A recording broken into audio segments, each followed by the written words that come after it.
Halo, selamat pagi.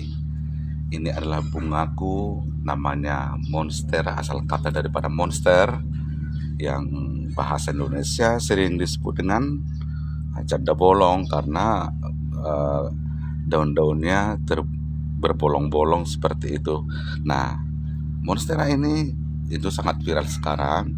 Ini sengaja saya buat terdiri dari sabuk kelapa untuk tempat memanjat. Dan kemudian di sebelah sini juga ada juga monstera. Ini akan dikembangkan, masih banyak lagi anakan di sana yang lagi diproses pembibitan. Nah, ini tempatnya sengaja simpel saya buat agar supaya bisa terjangkau untuk penyiraman. Nah, di sini macam-macam bunga seperti Calathea uh, silver, ya, Calathea silver. Itu sejenis bunga-bunga gladi. Terus kemudian kita beralih kepada aglonema yang ada di sini. Aglonema disebut aglonema andini.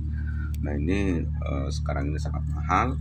Kemudian ini sudah punya ada anakan, ini sudah laku.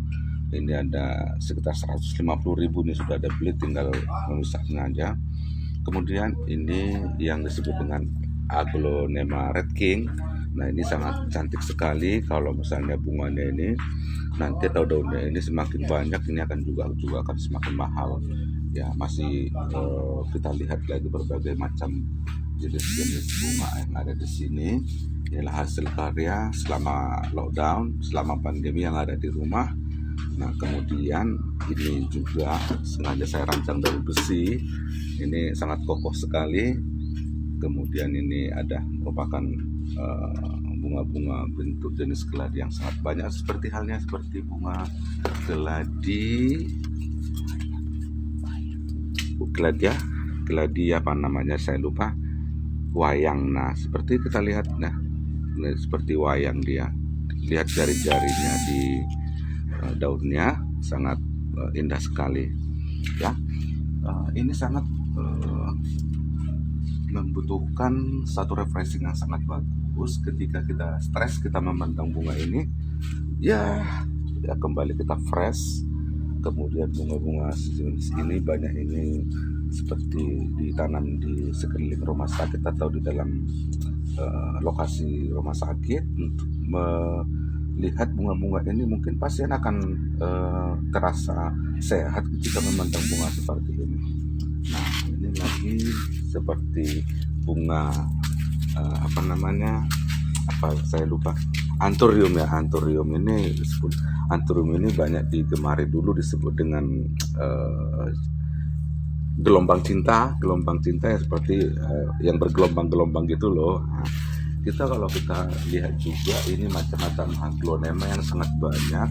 Yang Calathea ini Ibu Sianturi sering membuat anakan atau pembibitan itu untuk di daerah sebelah kanan saya ini adalah khusus untuk aglonema.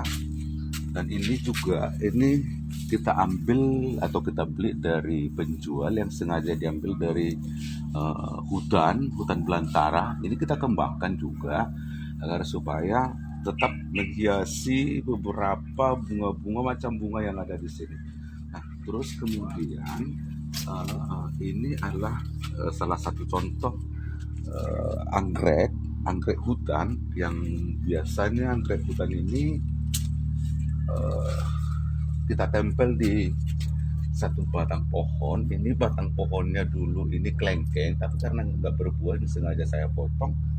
Dan ini sudah ada menghargai harga 1 juta, tapi saya tidak kasih karena ini umurnya sudah mencapai 10 tahun. Ketika ini dibeli harganya masih 15.000, tapi saya tidak mau kasih dengan harga 1 juta karena ini saya lihat sangat unik dan sangat menarik, karena ini adalah anggrek hutan. Dan ini anggrek hutan seperti ya, namanya anggrek tanduk rusa ya, seperti ini tanduk rusanya, seperti ini tanduk rusa.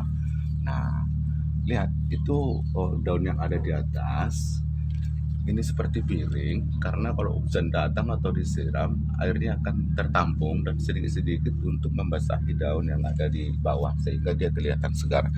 Nah, Eh, Teman-teman sekalian, ini proses-proses pembibitan yang ada sekarang ini ada di bawah, ada jenis pembibitan semacam ini. Tadinya ini dibibitkan kalau ini sudah besar, ini akan tumbuh lebat dan ini akan dipindahkan ke tempat yang ada sedikit sinar matahari. Dan perlu kita ketahui teman-teman, tidak perlu butuh cahaya yang begitu banyak atau begitu panas, karena dia harus dia lembab untuk menyinari suhu tubuh dari aglonema tersebut. Nah ini adalah salah satu contoh karya saya selama proses pandemi. Dan ini adalah pokok anggrek yang terdiri dari kelengkeng yang tidak berbuah. Nah tadinya ini anggrek tanduk rusa tadi yang saya tempel memang ada di sini, tapi karena ini tidak menghasilkan sehingga saya potong, kemudian ini tempelan dari anggrek ini ada langsung ke pohonnya. Nah ini adalah jenis-jenis platea yang ada di tempat ruangan sedikit kecil ya, tidak sedikit besar. Dan ini adalah aglonema yang selalu disiram sekali 3 hari dengan Atrakol Kromor ya, untuk membuat daun-daun itu bersinar atau tumbuh dengan subur. Nah ini seperti ini bunga kamboja. Ini bunga kamboja sangat banyak ya ditanam di sini, yang berbagai macam warna bunganya, ada yang merah ya, ada yang putih. Dan kemudian ini sengaja pot-pot yang usang ini sengaja saya semprot, sengaja saya cat untuk memperindah penglihatan. Dan perlu diketahui teman-teman, selama berada di luar, ini anggrek-anggrek ini tidak begitu subur. Tapi setelah saya pindahkan di bawah planet yang intensitas cahaya mencapai sekitar 75%, maka ini sangat-sangat tumbuh sekali. Dan ini sudah menghasilkan bibit bunga yang akan sebentar lagi mungkin akan mekar. Ya begitulah kegiatan-kegiatan atau aktivitas saya sehari-hari selama pandemi. Kemudian di samping ini ada juga saya buat di sini tumbuhan pakis yang saya kelilingi dengan ban mobil saya yang rusak. Ini saya cat sehingga memperindah letaknya bunga ini. Nah, terus kemudian ketika kita stres, saya juga membuat satu kolam kecil untuk memandang beberapa lokasi-lokasi di sini, seperti kolam kecil, melihat ikan-ikan kecil yang saling berenang, saling berantem untuk memperebut makanan. Ini sangat menyenangkan sekali teman-teman, dan kita bisa membuat pikiran kita menjadi fresh gitu loh ketika kita coba bekerja. Dan ya begitulah kondisi yang saya buatkan setiap hari selama pandemi. Oleh karena itu teman-teman, saya ajak semuanya untuk bisa beraktivitas, berkarya untuk sepanjang masa demi kita, untuk membuat pikiran kita menjadi fresh, bekerja kembali. Salam sehat. Saya Pak Hombing menyertai kita semua dan mengajak kita semua untuk berkarya selama pandemi. Thank you.